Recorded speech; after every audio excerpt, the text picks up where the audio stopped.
नमस्कार दोस्तों। उत्तर प्रदेश राज्य विद्युत उत्पादन निगम लिमिटेड की तरफ से बहुत अच्छी वैकेंसी आई हुई है और इसकी जो विज्ञापन संख्या है वो U38 UPRV USA 2021 है। अगर हम एलिजिबिलिटी क्राइटेरिया की बात करें तो इसमें आपको 3 ईयर डिप्लोमा होना ज़रूरी है और वो जो ब्रांचेज जिसमें 3 ईयर डिप्लोमा ज़रूरी है वो electrical, mechanical, electronics, control and instrumentation control will also be eligible, and instrumentation, computer engineering from an institute recognized by the state government, right? मतलब प्राइवेट से जो हैं वो शायद ना एलिजिबल हो। और सबसे नीचे वाले में आप देखें तो इसमें लिखा हुआ है कि आप AICTE all India council for technical education के द्वारा भी मान्यता प्राप्त जो सर्टिफिकेट है, जैसे आप डिप्लोमा होने चाहिए, सेम ब्रांच जो मैंने अभी बताया, electrical, mechanical, electronics, control, instrumentation and computer engineering, right. अगर अब हम बात करें कितने वैकेंट सीट हैं और कितने पोस्ट हैं, तो there are total of 196 vacancies available in this recruitment. So आप देख सकते हैं कि सबसे ज़्यादा जो वैकेंसी है वो आई हुई है यांत्रिक मतलब मैकेनिकल वालों के लिए, उसके बाद है इलेक्ट्रिकल वालों के लिए, देन इंस्ट्रूमेंटेशन वालों के लिए और देन कंप्यूटर इंजीनियरिंग वालों के लिए, ठीक है। अगर हम पे स्केल की बात करें तो आपको मिलेगा जितने भी हैं लेवल 7 पे मैट्रिक्स पे मिलेगा और पद कोड 1 2 3 4, 1 2 3 4 क्या वही है, मैकेनिकल, इलेक्ट्रिकल, इंस्ट्रूमेंटेशन या कंप्यूटर इंजीनियरिंग, राइट। आपको जो वेतन मिलेगा वो 44,900 मिलेगा पर मंथ, राइट। और यदि एज लिमिट की बात करें तो एज लिमिट में आपको 18 से 40 साल के बीच में होना ज़रूरी है और जो एज जहाँ से डिसाइड होगी वो तारीख होगा 1/1/2021, राइट, मतलब 1 जनवरी 2021। और एक और चीज़ जो मैं आपको बताने वाला था वो था कि कौन कौन एलिजिबल नहीं होंगे, ये भी जानना बहुत ही ज़रूरी है। तो वो जिन्होंने डिस्टेंस से कर रखा है, ठीक है, डिप्लोमा, वो नहीं होंगे। वो मस्ट और सेकंड में क्या बताया, diploma must be completed at the time of submission of application, मतलब सबमिट करने से पहले आप डिप्लोमा कंप्लीट होने चाहिए, मतलब जो फाइनल ईयर में they will not be eligible for this opportunity, right. और सेकंड वन, थर्ड, और यदि मान लीजिए कि आप CGPA या OGPA और CPI सिस्टम है आपका परसेंटेज या फिर जो आपने स्कोर कराया मार्क्स उसका, तो आपको उसके रिलेवेंट में जो कन्वर्जन फार्मूला है जो आपके इंस्टीट्यूट से मिला हुआ वो लेकर, अगर नहीं मिला तो आप वहाँ से जाके ले लें और तभी आए डॉक्यूमेंट वेरिफिकेशन के समय। और हाँ, आपको परसेंटेज में भी आपको अगर कन्वर्ट करना है तो उसी फार्मूले से करना होगा, दैट्स ऑल।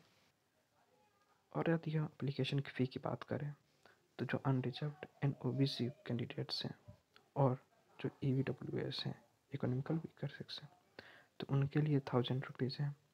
अनुसूचित जाति व अनुसूचित जनजाति ST के लिए 700 है एंड जो नीचे में मेंशन है उनके लिए 10 रुपये मात्र है।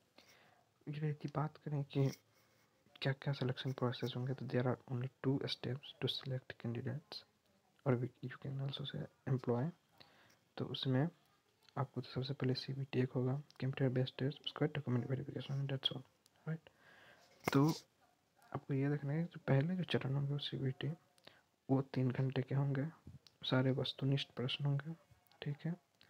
उसके बाद एक और सबसे इम्पोर्टेंट चीज़ जो है वो यह है कि उनमें से यह है कि जो अनुसूचित जाति व अनुसूचित जनजाति SC ST को कम से कम 28% मार्क्स सिक्योर करने होंगे और जो बाकी के कैंडिडेट्स हैं उनको 33% कम से कम सिक्योर करने होंगे, राइट। और हाँ, यदि if you will be able to select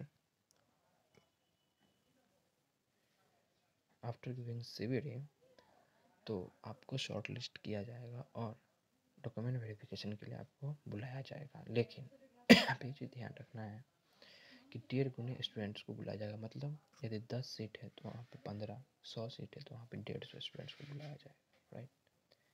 और यदि हम सिलेबस की बात करें जो एग्ज़ाम में क्या क्या चीज़ें पूछी जाएंगी तो ये जानना बहुत ज़रूरी है। Part 1, there are 2 parts of the examination. First one is 150 objective type question रहेंगे जो कि आपके रिलेवेंट ब्रांच से पूछे जाएंगे जिसमें आपने डिप्लोमा करा है और जिसके लिए आपने भरा है, राइट। और जो सेकेंड पार्ट होगी वो टेक्निकल क्वेश्चंस के होंगे। फर्स्ट पार्ट जो था वो टेक्निकल था, ठीक है। सेकेंड पार्ट नॉन टेक्निकल होंगे जिसमें आपको 50 ऑब्जेक्टिव टाइप क्वेश्चंस पूछे जाएंगे जिनमें general Hindi, general knowledge and reasoning रहेंगे, राइट। और हाँ, सबसे इम्पोर्टेंट बात इसमें यह भी है कि इसमें निगेटिव मार्किंग भी रहेंगे क्योंकि आपको बहुत संभल के आंसर देने होंगे, कोई तुक्का नहीं मारना, राइट। और ये 1/4 रहेंगे, ओके। और यदि एग्जामिनेशन सेंटर की बात करें तो बहुत सारे एग्जामिनेशन सेंटर हैं लेकिन ये एक ही स्टेट में रहेंगे जहाँ की वैकेंसी है, मतलब यूपी में। जैसे कि देख लीजिए आप, आगरा, अलीगढ़, बरेली, झांसी, कानपुर, लखनऊ, मुरादाबाद, मुजफ्फरनगर सॉरी, प्रयागराज, वाराणसी, गाजियाबाद, ग्रेटर नोएडा, मेरठ एवं नोएडा शहर में होगी। लेकिन सबसे ज़रूरी बात कि अगर आप शॉर्ट लिस्ट होते हैं तो आपको डॉक्यूमेंट वेरिफिकेशन के लिए या आप कह दें अभिलेखीय परीक्षण के लिए आपको लखनऊ ही आना पड़ेगा, यह अनिवार्य है। और यदि बात करें कि ये कब से शुरू हो रहे हैं आवेदन करने की तिथि, तो ये 10/4/2021, राइट।